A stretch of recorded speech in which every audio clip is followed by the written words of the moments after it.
Hello everyone, I hope you all are doing pretty great. In this video, we are going to see how we can resolve the Windows update error that you are encountered in Windows 11 or Windows 10 that shows something like this, which is Windows update error encountered.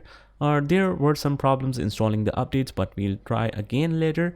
If you keep seeing this and want to search the web or contact support information, this may help.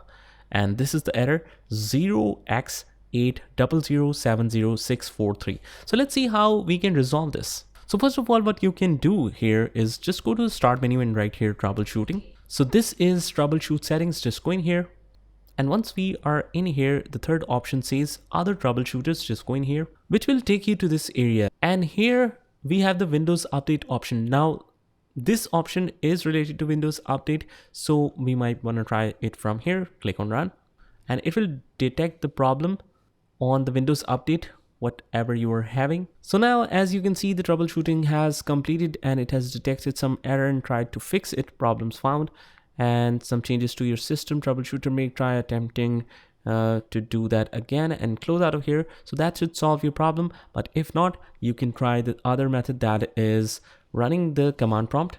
So in the start menu right here, CMD, and right click and click on run as administrator. If it asks you to allow the access, click yes. And now I will paste a couple of commands in the description, so just you can copy that and paste it directly into the command prompt. So the first command, I have just copied it from the description, and you can do the same.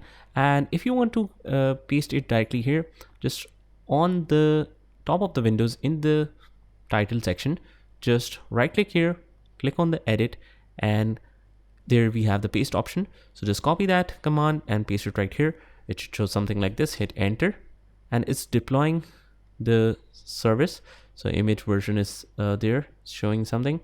So let's wait until it shows some results. Now, as we can see, the installation process has started, or the deployment process has started. So once it is completed, I will show you the further process. And now it shows the operation completed successfully, the restore operation completed successfully. It's 100%.